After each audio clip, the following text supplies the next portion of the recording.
Bien-aimé, ne joue pas avec ta spiritualité. Tu as commencé à affaiblir. Tu étais bien zélé, tu jeûnais, tu priais, tu avais des temps d'intimité, tu faisais tout. Regarde, tu as commencé à affaiblir dans la prière. Tu as commencé à abandonner ta foi. Tu as commencé à ne plus lire la parole de Dieu. Beaucoup prient mais n'ont pas confiance. Beaucoup chantent. Beaucoup font l'œuvre de Dieu mais n'ont pas une grande confiance en l'Éternel. Aie confiance en l'Éternel des armées, comme David était ferme. Dieu a vu la fermeté de la foi de David. Il a vu la décision de David. Mais pour que David puisse parler comme ça, il y a eu une phase. Et la phase, c'était quoi? Lorsqu'il était caché et que personne ne le voyait, Dieu l'a vu à cause de la volonté de son cœur. Mais bien plus, il a été oint par le prophète Samuel. Pourquoi il a été oint? Parce que l'onction sur sa vie devait lui donner de voir comme Dieu voit. Vous avez vu que les frères de David qui avaient vraiment tous ses atouts physiques, ils pouvaient faire le combat. Ils n'ont pas pu faire le combat parce qu'ils n'ont pas reçu l'onction. Ils n'ont pas reçu l'onction. L'onction te donne de voir comme Dieu voit et de faire comme Dieu te dit de le faire. L'onction te donne d'être une personne surnaturelle. L'onction te donne d'avoir les oreilles spirituelles, les yeux spirituels. L'onction te donne de compter sur l'Éternel et sur l'Éternel. Si tu as commencé à affaiblir dans la foi, je décrète et je déclare qu'en ce moment même, que l'onction vraiment te soit communiquée et que ta vie soit impactée par cette grâce que tu entends de là où tu es au nom puissant de Jésus-Christ Nazareth. Il regardait Goliath non pas avec ses yeux physiques, mais avec les yeux spirituels. Comment? Ses frères qui n'avaient pas l'onction regardaient Goliath en fonction de leur taille.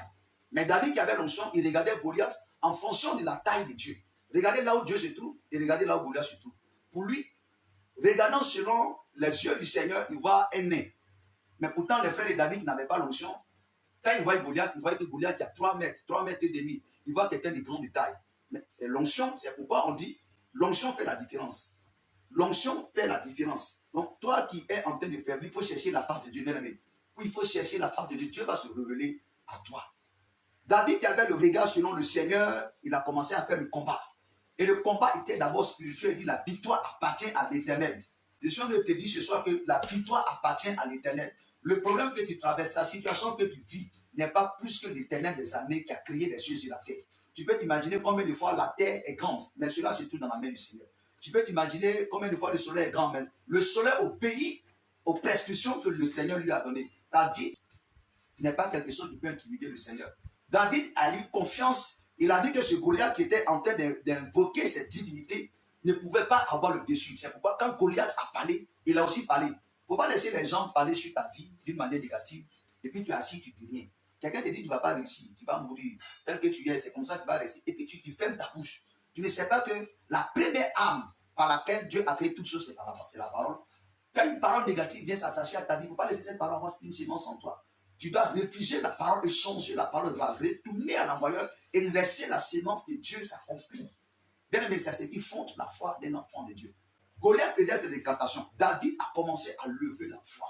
David a dit, aujourd'hui l'Éternel va te livrer à mes mains. Toutes les paroles que David a dites, ce sont ces paroles qui ont été accomplies. Ces paroles que David a dites, ce sont ces paroles qui se sont accomplies. L'Éternel a livré Goliath entre ses mains. Il a couru, il est venu, il a coupé sa tête et la victoire est revenue à l'Éternel. Il dit, parce que la victoire appartient à l'Éternel. Bien-aimé, ne joue pas avec ta spiritualité. Tu as commencé à affaiblir, tu étais bien zélé, tu jeûnais, tu priais, tu avais des temps d'intimité, tu faisais tout. Regarde, tu as commencé à affaiblir dans la prière.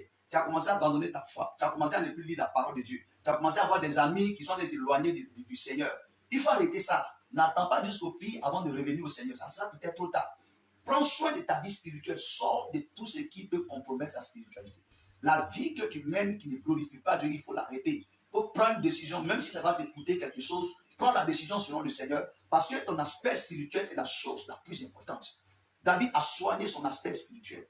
David a eu une relation avec l'Éternel. Goliath ne représentait rien. C'est parce que tu n'as pas encore compris certaines réalités spirituelles que tu penses que la situation que tu traverses là, c'est plus grand que toi. Je te dis que ce n'est pas plus grand que toi. Le Seigneur est plus grand. Il est plus grand que toutes choses. Qu'est-ce que Dieu te dit de laisser que tu n'arrives pas? Fais l'effort, laisse. Bien aimé.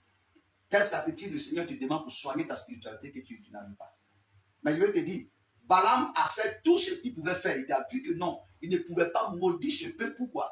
Parce que c'était un peuple saint qui vivait selon la pensée, la parole du Seigneur. Et il y avait un ange de l'Éternel qui gardait le peuple d'Israël. Leur aller, leur retour était gardé par la main de l'Éternel. Alléluia. Depuis que ce soit ton cas, toi qui me suis, la main de l'Éternel vraiment ne va pas te faire défaut. La Bible déclare dans le psaume 34 au 28, l'ange de l'Éternel campe autour de ceux qui le craignent, il les arrache du ton yeux. Que cette grâce soit sur toi, au nom puissant de Jésus de Nazareth. Nous sommes dans le mois de novembre. Novembre est presque fini. Décembre bientôt. On va monter dans 2024. L'année finie, on dit non, une bonne heureuse année, soit bénie, longévité, bénédiction, prospérité, avec tous les thés qu'on connaît. Mais malgré ça, nous retrouvons toujours les mêmes choses. Pourquoi? Parce qu'avant que l'année ne soit, les occultistes, les satanistes, les puissances occultes sont en train de faire des incantations. Comme Goliath faisait incantation avant d'aller confronter David. On remarque que les chrétiens aujourd'hui sont en train de dormir. On ne passe que notre temps sur les réseaux sociaux. On n'est que englouti par le sommeil. Beaucoup cherchent des excuses de part et d'autre pour sortir du feu. Là où le Seigneur Jésus t'appelle pour t'apporter la restauration. Le surnaturel est ce qui impacte le physique. Prends ta vie spirituelle au sérieux, comme David de l'a fait. Et quelles que soient les montagnes qui vont se présenter devant toi, ces montagnes vont tomber au nom puissant de Jésus de Nazareth. Quelles que soient les forteresses qui vont se dresser devant toi, Dieu te donnera la victoire. Jeune, le temps est arrivé. Vous voyez, ce qu'il porte, le drapeau qu'il porte, c'est le drapeau de Côte d'Ivoire. L'Esprit de Dieu m'a donné une révélation pour la nation. Il a dit le réveil spirituel de la nation est en train de venir. Mais cela sera la conséquence de ceux qui connaissent le sacrifice. C'est pourquoi, Église, écoute-moi bien, le temps du grand réveil est arrivé. Le temps du grand réveil est arrivé. C'est le temps de chercher la face de Dieu. La maladie met les gens, comment dirais-je, à congé pendant des mois, des semaines. Pourquoi ne pas prendre un temps pour le Seigneur? Trouve-toi un temps de congé pour le Seigneur, cherche la face de Dieu. Dieu va te répondre et sa grâce sera sur toi. Comme David a vécu, toi aussi tu vas vaincre au nom puissant de Jésus de Nazareth. L'armée qui est avec nous est plus grande que toute autre armée. Sois abondamment béni au nom de Jésus.